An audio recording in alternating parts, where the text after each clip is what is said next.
Lydia is dead, but they don't know that yet. 1977, May 3rd, 6:30 in the morning. No one knows anything but this incredulous fact. Lydia is late for breakfast. Upstairs, Marilyn opens her daughter's door and sees the bed unslept in it. Neat hospital corners still pleated beneath the comforter. Pillows still fluffed and convex. Nothing seems out of place. Mustard-colored corduroys tangled on the floor. A single rainbow striped sock. A roll of science fair ribbons on the wall. A postcard of Einstein. Lydia's duffel bag. Lydia's green book bag. Lydia's bottle of baby soft atop the dresser. A sweet, powdery, loved baby scent still in the air. But no Lydia. Marilyn closes her eyes. Maybe, when she opens them, Lydia will be there. Covers pulled over her head as usual. Wops of hair tangling from beneath. I was in the bathroom, Mom. I went downstairs for some water.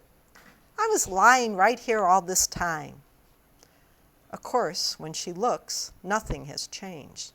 The closed curtain glows like a blank television screen.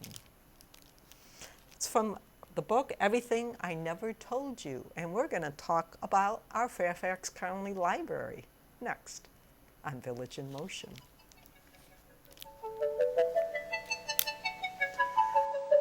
Butterfly in the sky, I can go twice as high. Take a look, it's in a book, a reading rainbow.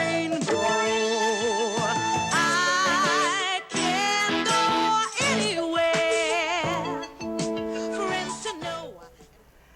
Welcome once again to Village in Motion, and this is one of the shows, and I know I say this every year, but every year in August we invite the Fairfax County Library folks to come on and talk about our library system, because it is not only one of the best in Virginia, but I think my guest will correct me if I'm wrong, right? It is one of the best in America. Well, certainly the busiest library system in the South. I believe the statistics show that. Oh, I thought it was, okay, yeah, definitely. Yeah. We're going to say all of America. So welcome, I'm Diane Gatsis, Havinga. It's Friday, August 14th, and as always, I'm just very thrilled to be here, and we have, as I said, Ted Kevich from the Fairfax County Library. He's the program coordinator here.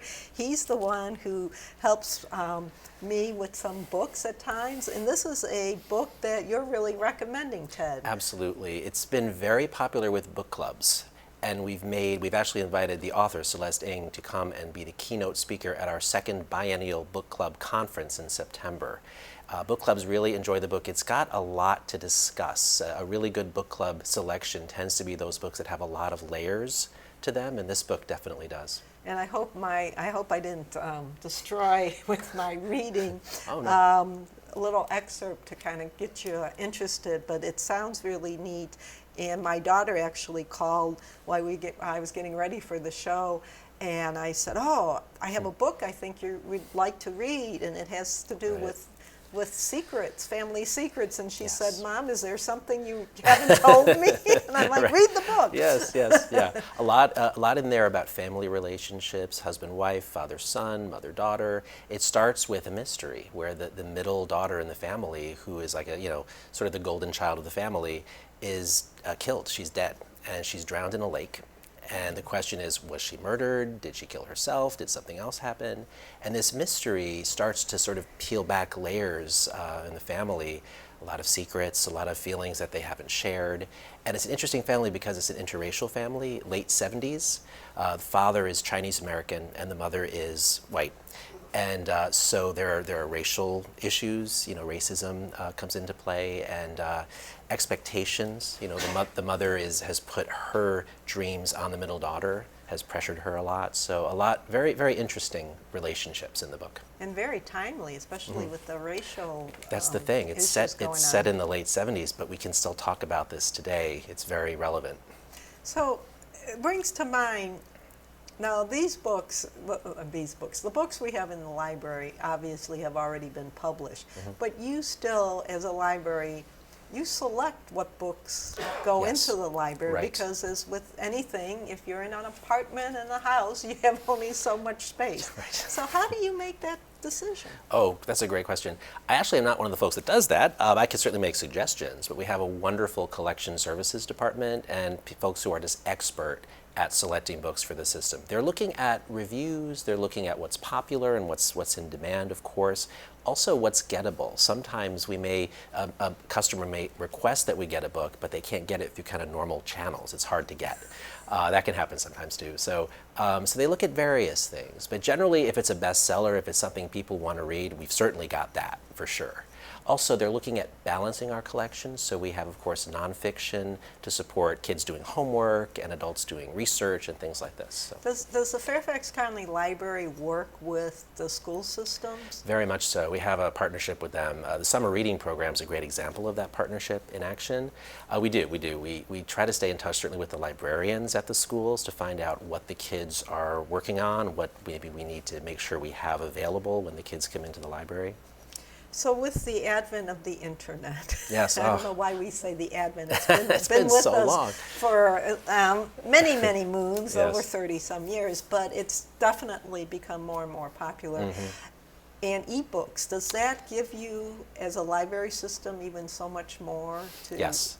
Our director is famous for having said, it's not a question of ebooks or print books, it's yes and yes. It's like ebooks. So yes, it's expanded our collection a lot. In the case of a book like this, we'll have the ebook and the print book, and often the large print book and other options for people.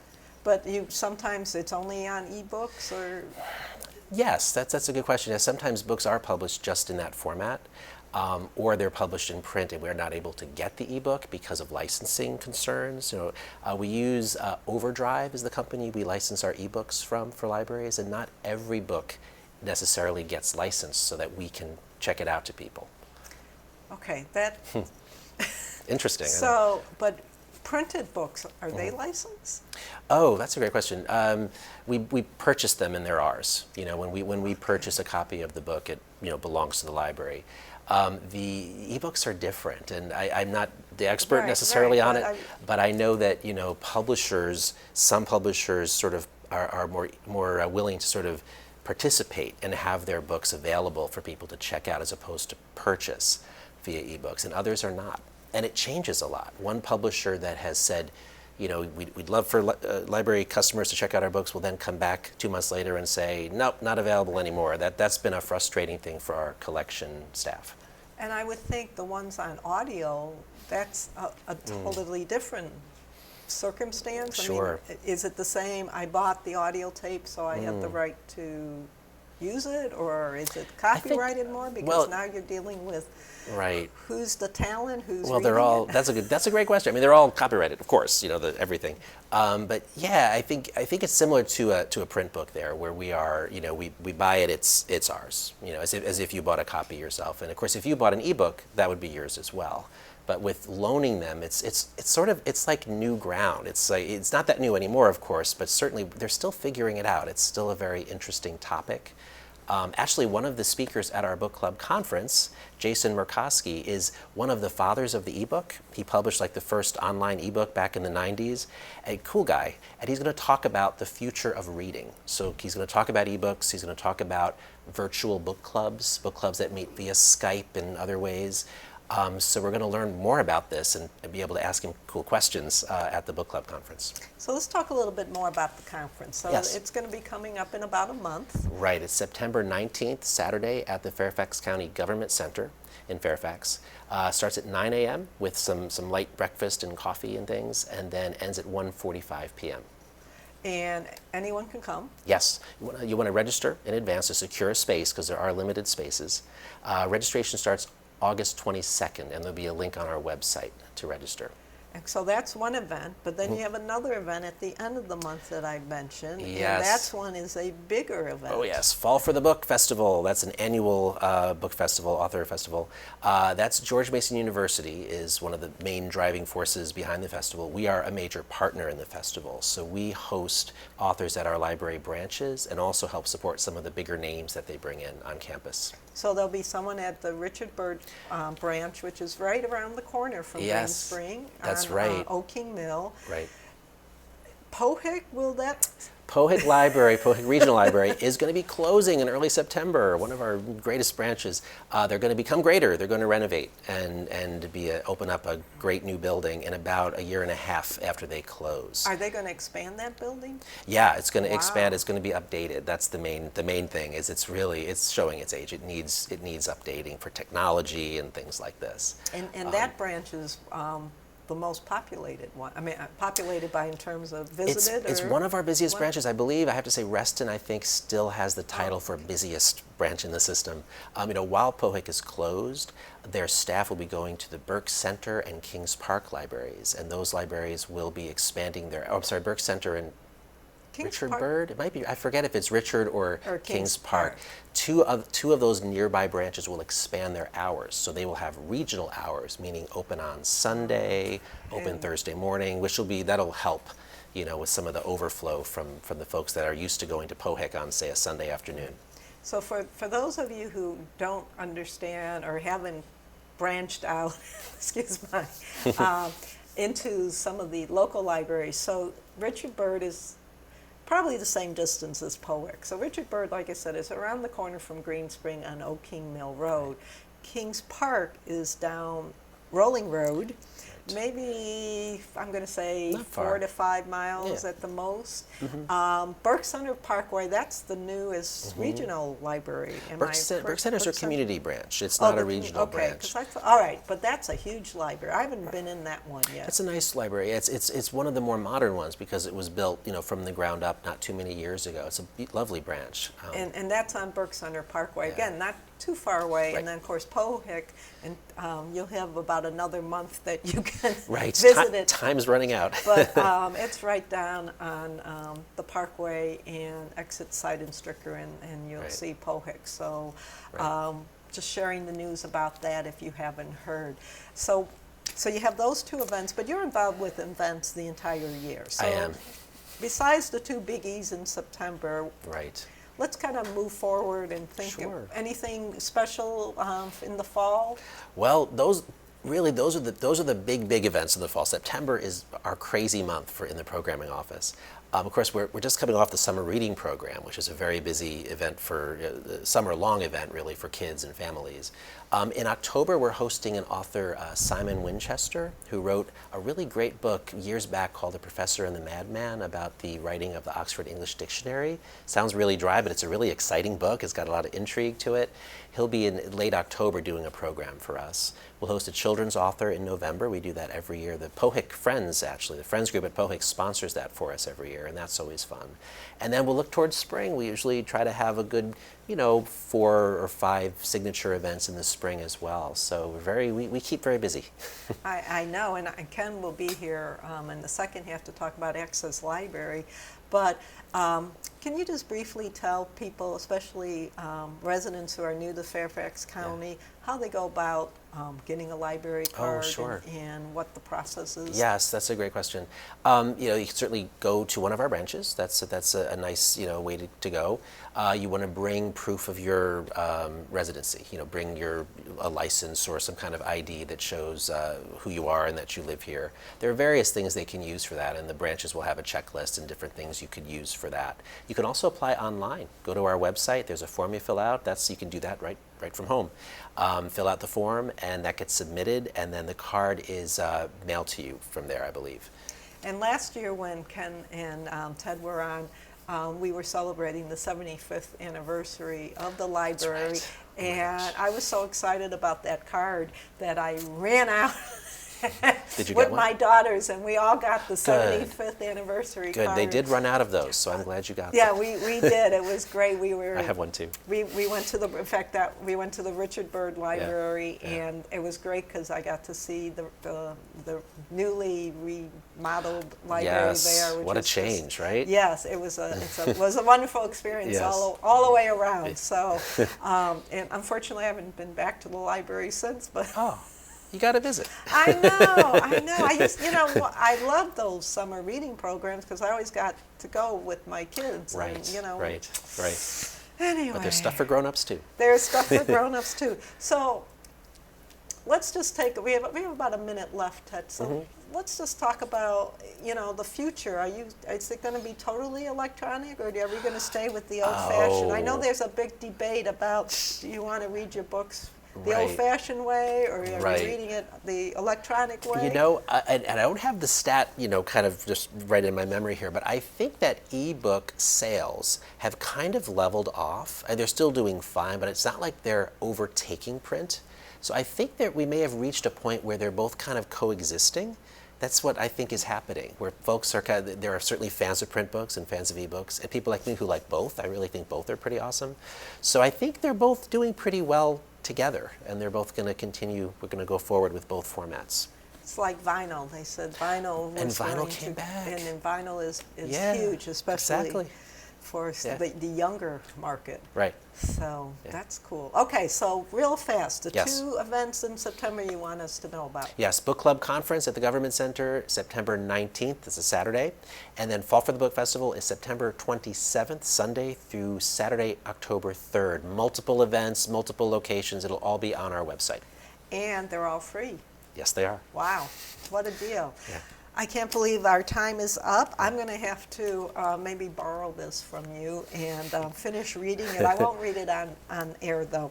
But as always, Ted, it's always a pleasure. And whenever you need to come back, you don't have to wait till next August. Oh. Give me a buzz. Anytime. This is wonderful. Thank you. Okay, so we have, as promised, Ken Palmer and Elaine Sorensen, and they're going to talk about all these neat little gadgets you saw earlier with Access Libraries. So give us a few minutes and we'll be right back.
I can actually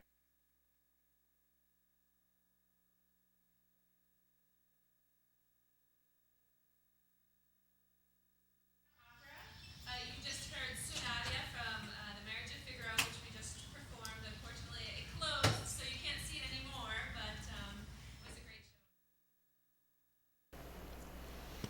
So my first guest, Ted, talked about the programs and the library, and we talked about the fact that, we actually have to go to the library. Well, my next guests are going to say, well, not so fast, Diane, because guess what? The library comes to you. And I know most people know these two people who are with me because you have been just, this whole year, you've been just moving forward with Access Library. So first, let me introduce Ken Palmer, who's from Access Services, and of course, Elaine Sorensen, who has just embraced Access Services and has just taking this as your new and latest mission. You're right. So first, Ken, anything new with Access Library?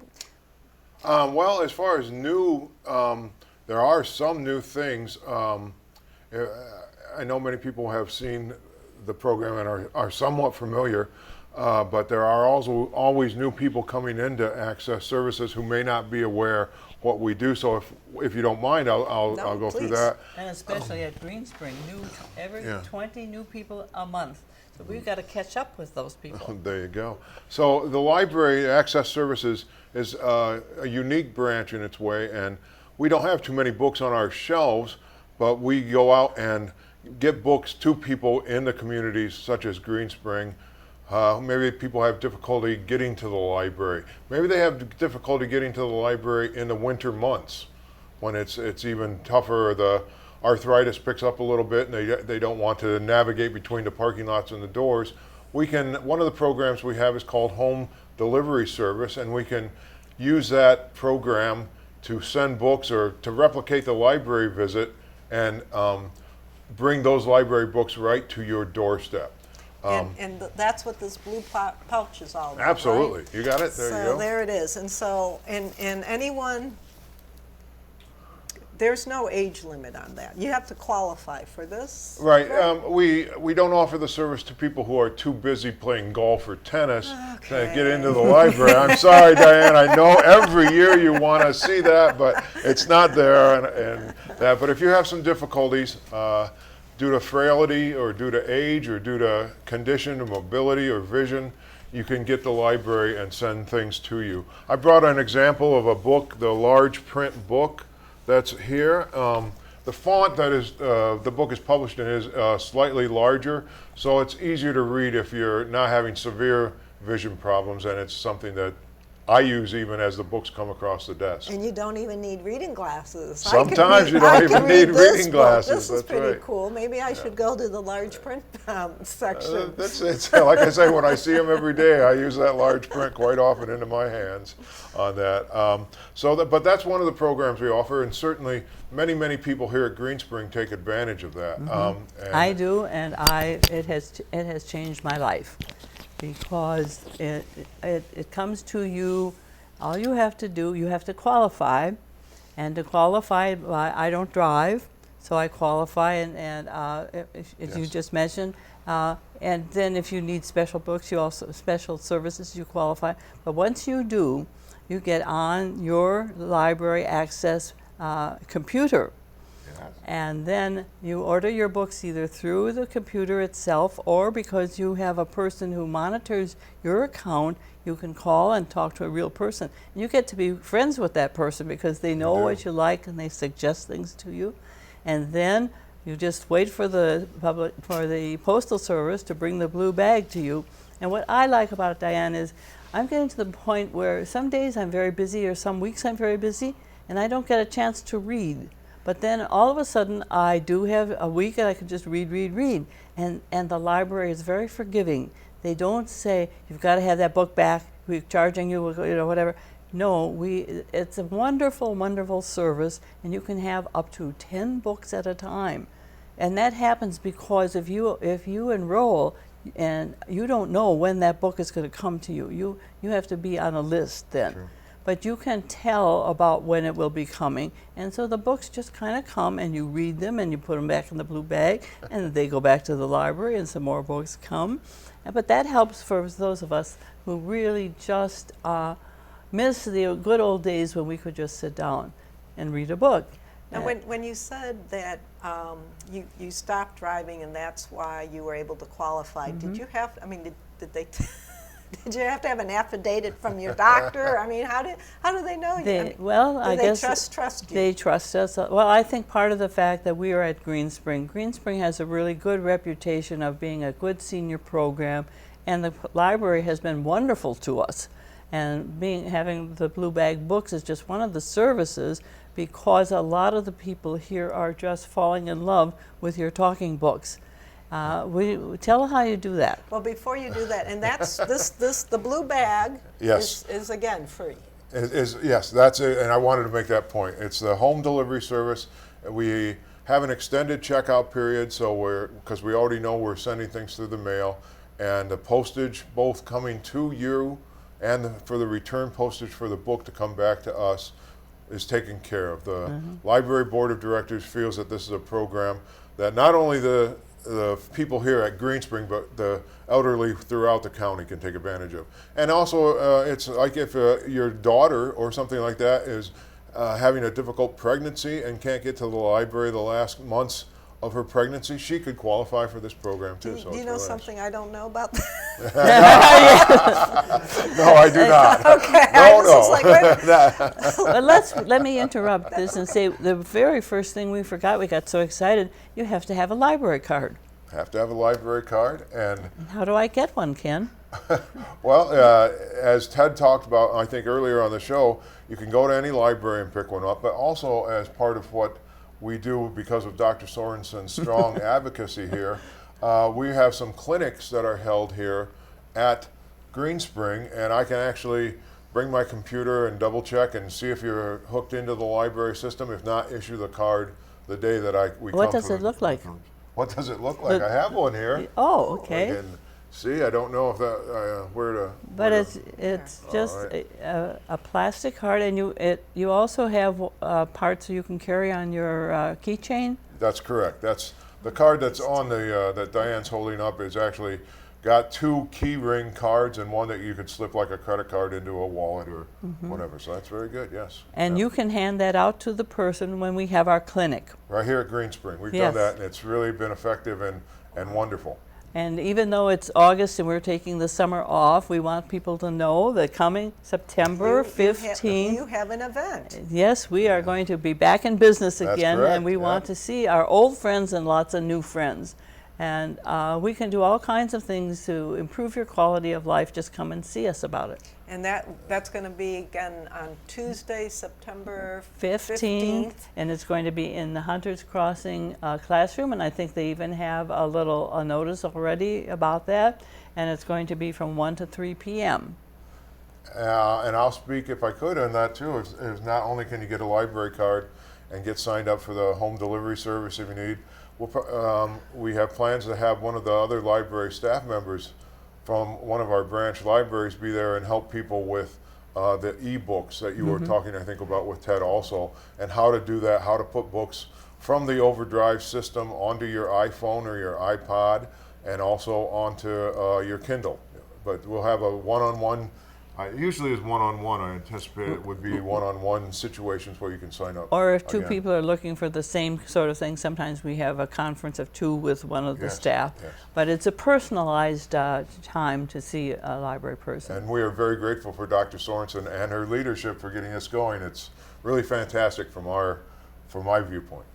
Now, Ken, you also brought something else that I know some of our residents are familiar with, but I'm sure there are some that have never seen that device and are wondering, what in the world? That looks like an old-fashioned cassette player. I thought we got rid of cassettes, and lo and behold, the library is stuck in the 19th century. Not true, not true, no. This is a very nice program. Also, through Access Services, we act as a distributor for a national program called the National Library Service for the Blind and Physically Handicapped, which is abbreviated NLS. And in that program, it's like I say, a national program.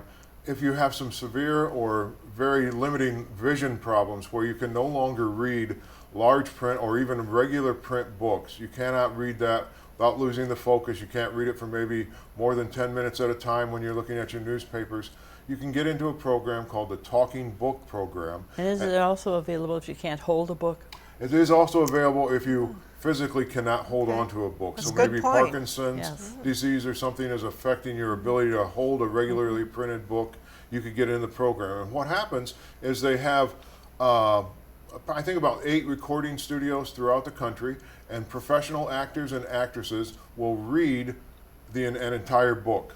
If they were reading this book, they would start at the front cover and continue all the way through the back cover with what was going on in the book. They record that onto a cartridge. I'll show you those in a little bit, but this is the machine, and it's very easy to operate. Again, it's designed for the visually impaired. So you've got and this is the cartridge. It comes in a container like this. In the mail. In the mail, all free of charge.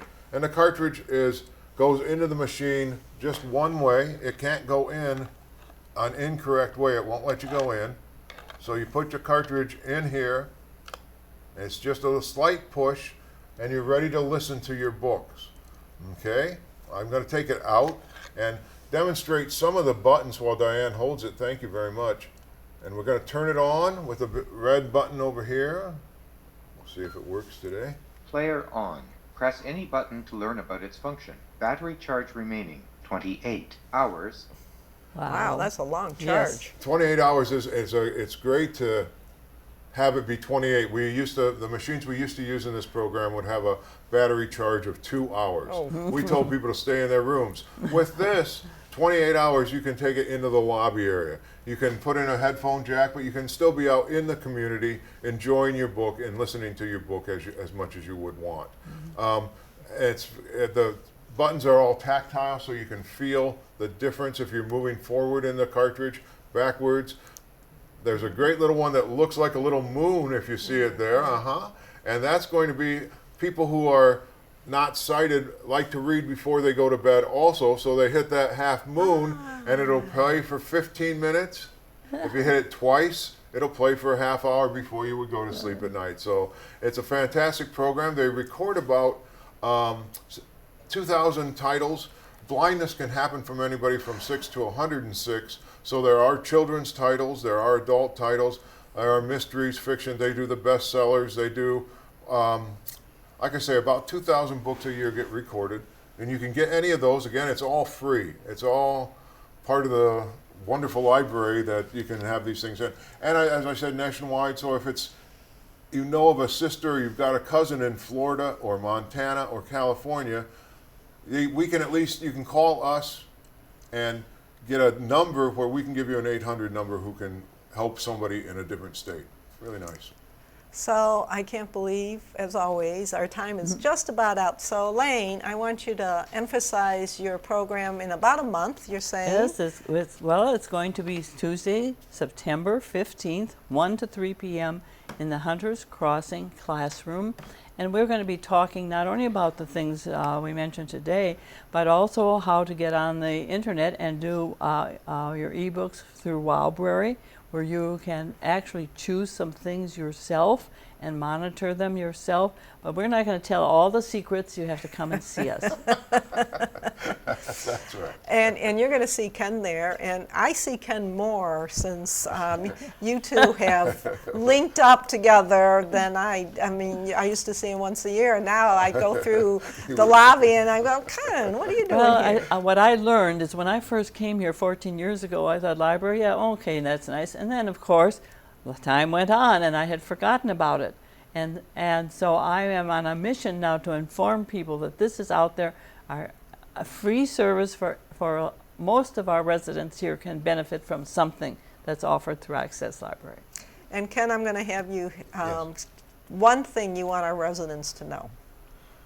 I would say that if you're having some challenges in your life and you think you cannot read anymore, you think you cannot get to the library, these programs that we've talked about today show that the library is still there for you and will keep you reading. They haven't gone to the wayside yet. No, not at all. Just like vinyl, they're still around. And I just throughout the program, you saw the various websites. So it's very easy to find Fairfax County Library. All you really have to do is go to fairfaxcounty.gov. And guess what? You get to the home page, and then on the side, it has all the departments, and there's the library, and then the library, there's the access services. So it's very, very easy to do all that. So that's one way. And of course, there's the old-fashioned way. You can call Ken at 703-324-8380.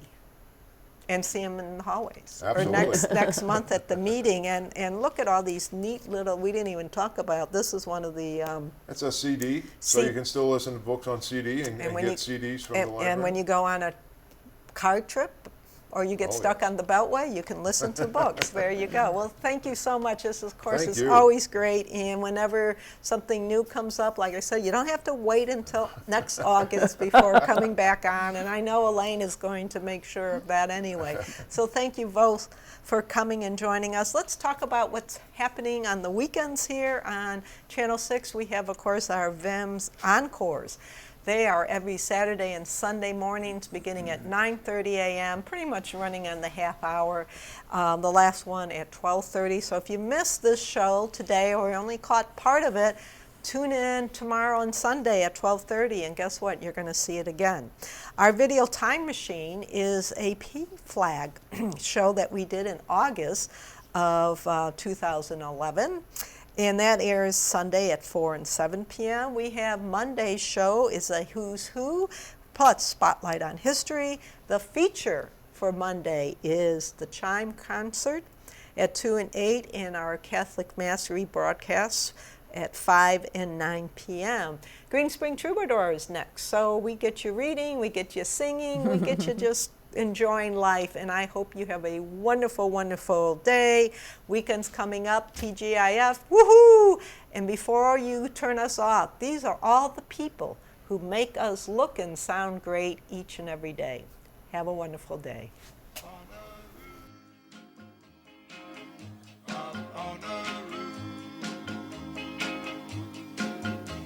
When this old world starts getting me down and people are just too much for me to face,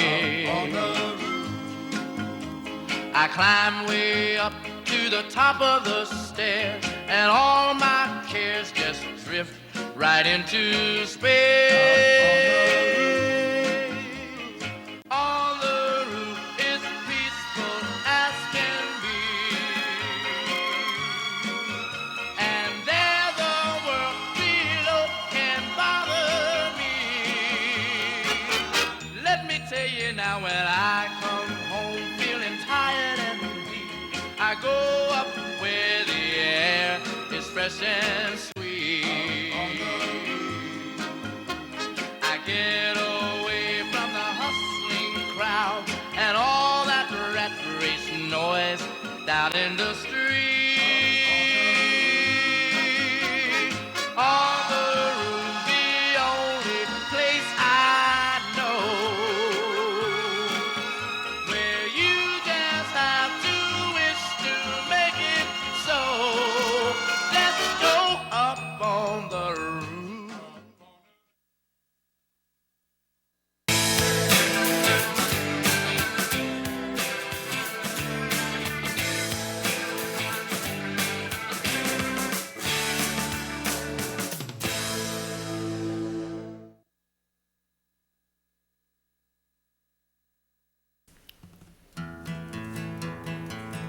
Riding on that new river train, riding on that new river train, the same old train that brought me here is gonna carry me away again. Hello folks, I'm Gray Parks, your Green Spring Troubadour, and today I celebrate the birthdays of Connie Smith and Jim Reeves, and I'll do one of my early favorites. Well, Connie Smith was born in Elkhart, Indiana on August the 14th, 1941. And as a child, Connie was surrounded with music. Her stepfather played the mandolin, her brother played the fiddle, and her other brother played the guitar. On Saturday nights, she would listen to the Grand Ole Opry radio broadcast, and while still a teenager, she was injured in a lawnmower accident, which nearly cut her leg off. While in the hospital recovering, she was given a guitar and learned how to play it. In August 1963, she entered a talent contest at the Frontier Ranch Country Music Park near Columbus, Ohio. Connie won the talent contest. That day at the park, country music Bill Anderson heard Connie perform and was impressed by her voice. In January 1964, she ran into Anderson again at a country music package concert, where he invited her to perform with him on Ernest Tubbs' Midnight Jamboree program in Nashville. After performing on the program, Connie returned to Nashville that May to record demos by Anderson that he planned on pitching to other country artists. Remember, Bill Anderson was not only a performer but also a songwriter. Anderson's manager, Hubert Long, brought the demo recording to the RCA Victor Records, where producer Chet Atkins heard it. Also impressed by her vocals, Atkins offered her a recording contract, and she eventually signed with the label on June the 24th, 1964. And if you recall, over the past few months, Chet Atkins had a lot to do with a lot of different careers. She's earned 11 Grammy Award nominations, 20 top 10 Billboard country singles, and 31 charting albums, 3 of which have hit number 1. On October the 21st, 2012, Smith became the 12th solo female vocalist and 19th woman to be elected to the Country Music Hall of Fame. To celebrate her birthday, I will sing her first number 1 hit, Once a Day. And by the way, you can see Connie Smith on the Marty Stewart Show on RFD-TV, channel 345, every Saturday night at 8 o'clock. When you found somebody new, I thought I never would forget you, for I thought then I never could. But time has taken all the pains away, until now I'm down to hurting once a day. Once a day, all day long, and once a night, from dusk till dawn. The only time I wish you weren't gone is once a day, every day, all day long. I'm so glad that I'm not like a guy I knew one time. He lost the one he loved and slowly lost his mind. He sat around and cried his life away. Lucky me, I'm only crying once a day. Once a day, all day long, and once a night, from dusk till dawn. The only time I wish you weren't gone is once a day, every day, all day long. Once a day, every day, all day long.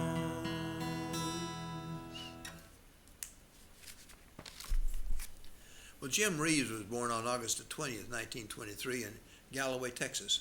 Jim loved baseball and played with the St. Louis Cardinals farm team during 1944 as a right-handed pitcher. He played for the minor leagues for 3 years before severing his sciatic nerve while pitching and ended his athletic career.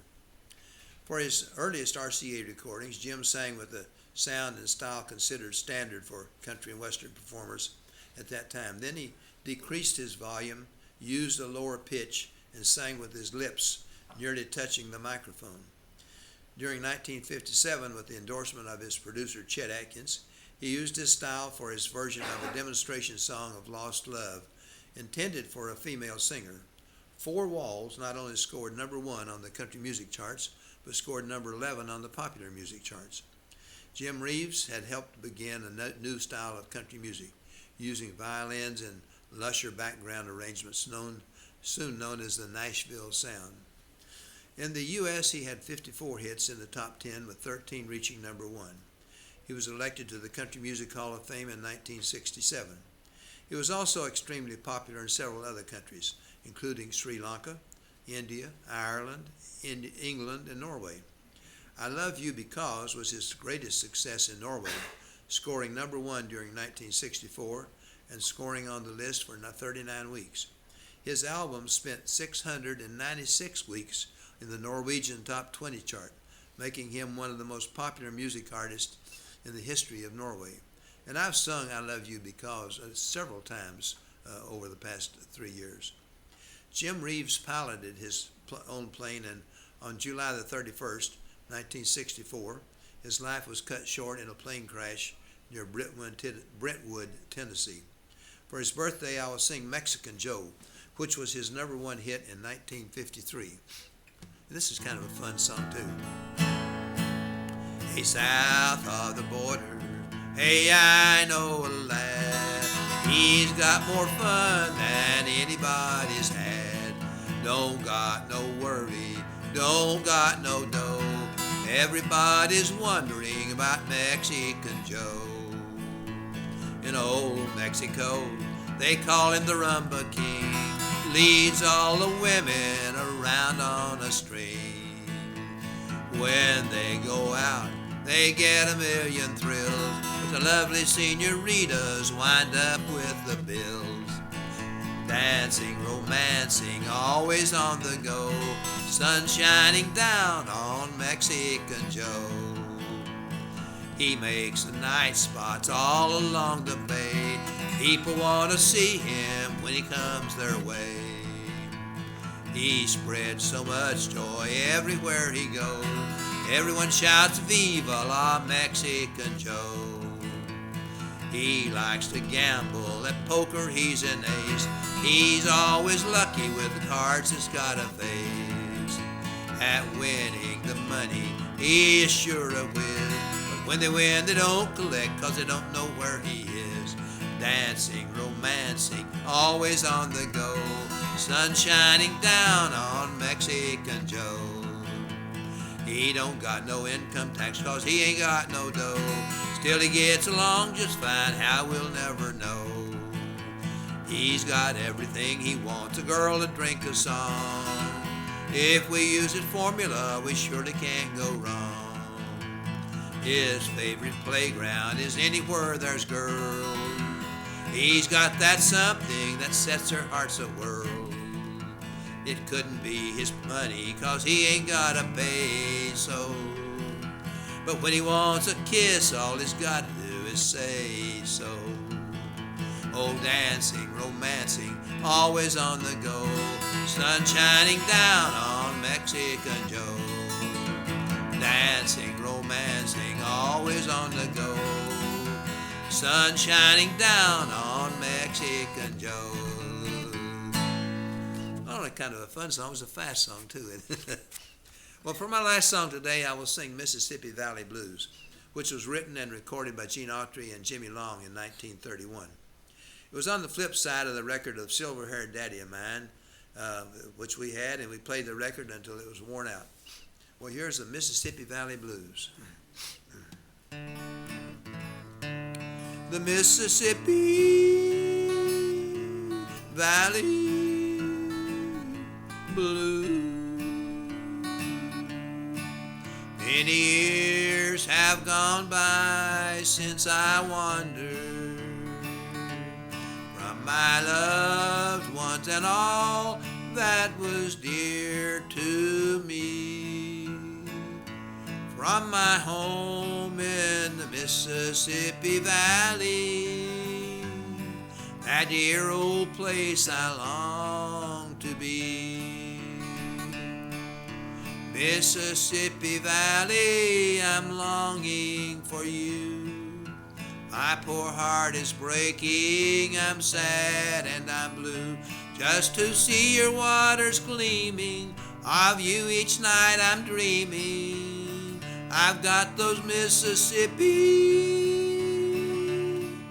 Valley Blues. I can see my childhood chums as they wander up and down the shady lanes where I used to roam.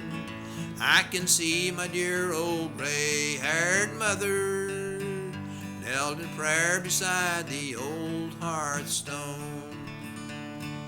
Mississippi Valley, I'm longing for you. My poor heart is breaking, I'm sad and I'm blue. Just to see your waters gleaming, of you each night I'm dreaming.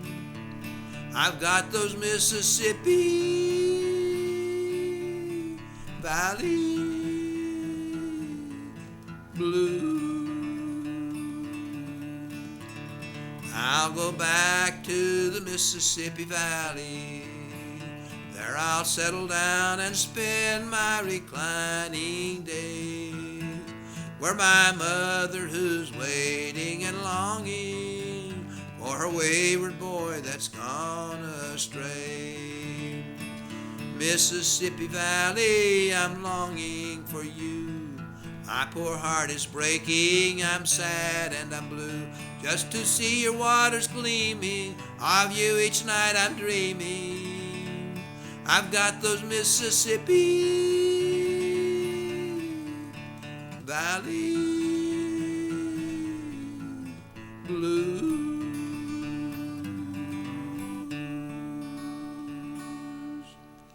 Well, folks, that's all for today. Please tune in next week, right after Village in Motion. Until then, this is Gray Park saying so long, and I'm leaving on that new river train. I'm leaving on that new river train.